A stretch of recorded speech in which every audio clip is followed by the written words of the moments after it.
the much anticipated Dune finally arrives in theatres. Does director Denis Villeneuve deliver on what many deem to be unfilmable, or is this another failed movie adaptation of a classic novel? Before I start the review, just a quick reminder that if you're a big fan of movies like myself, then be sure to hit the like and subscribe buttons, as well as the notification bell to keep up to date with my latest videos. But without further ado, let's crack on with the video.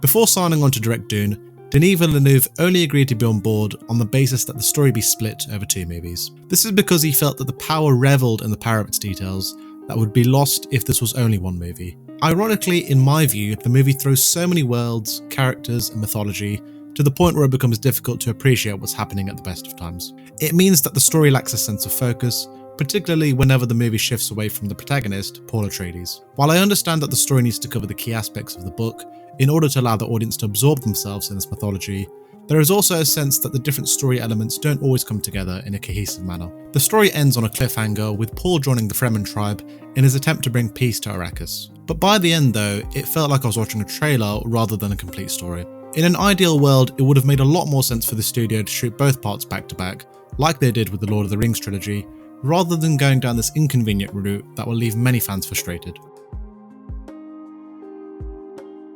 The acting across the board is excellent, with a few standouts. Starting with Timothée Chalamet as Paul Atreides, he does a great job of playing a hero that is flawed and not in the tradition of the bulking macho figures that we've seen in recent years. Chalamet also conveys the gravitas of his character's situation as the heir to the family throne, just in his body language alone. While his character has the most significant arc in the movie, going back to what I was saying earlier, it unfortunately gets lost among the multiple storylines that take place. Rebecca Ferguson is another standout as Lady Jessica. Like Chalamet, Ferguson is brilliant at showing the toil of being someone in power, particularly in the scenes where she witnesses Paul going on his hero's journey. Ferguson shares great chemistry with Chalamet, as Jessica ends up being one of the best characters in the movie, thanks to the script giving her an active role in the story. The rest of the cast all deliver in their roles. Everyone from Oscar Isaac as Duke Atreides to Stellan Skarsgård as the repulsive Baron Harkonnen play their characters with respect, charm and complexity. A big element that this movie misses is character development. Paul Atreides aside,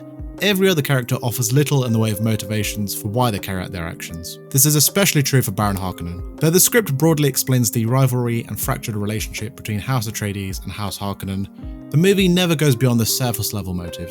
It ultimately means that the Baron comes across as any other generic villain, which is a shame given the top casting of Stellan Skarsgård.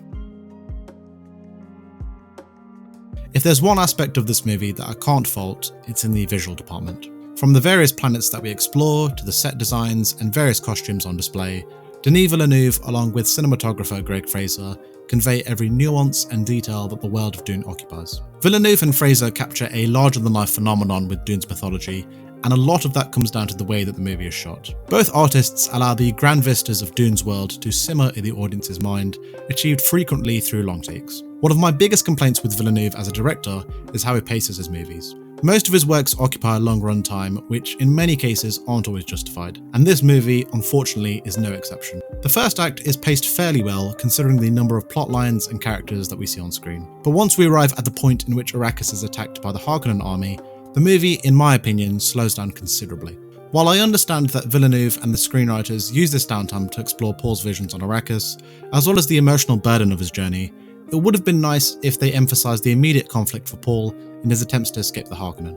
Another issue that I have is the lack of action. I appreciate that Villeneuve is taking a more drama-driven approach to this traditionally bombastic genre, though I would have appreciated a few more set pieces. The ones that we do get, if you can call them set pieces, range from average to solid at best. Granted, the sequel will inevitably provide the action that fans demand in the Battle for Arrakis, the lack of action in Part 1 significantly reduces the entertainment and replay value of the movie. Hans Zimmer was on hand to provide scoring duties for Dune, as he is a professed lover of the source material. Though I was excited to see what Zimmer would bring to the movie, the final result is anything but mediocre.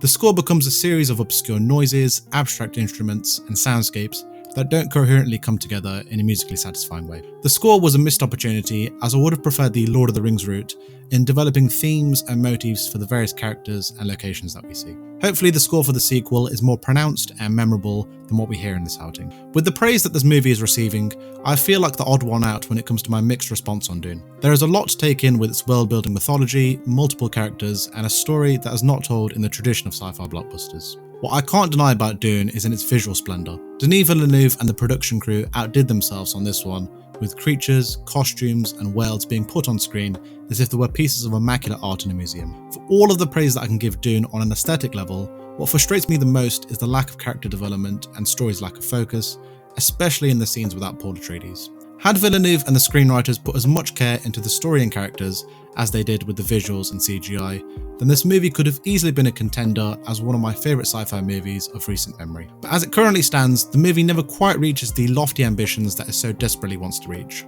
Overall, I'm going to give Dune a 6 out of 10.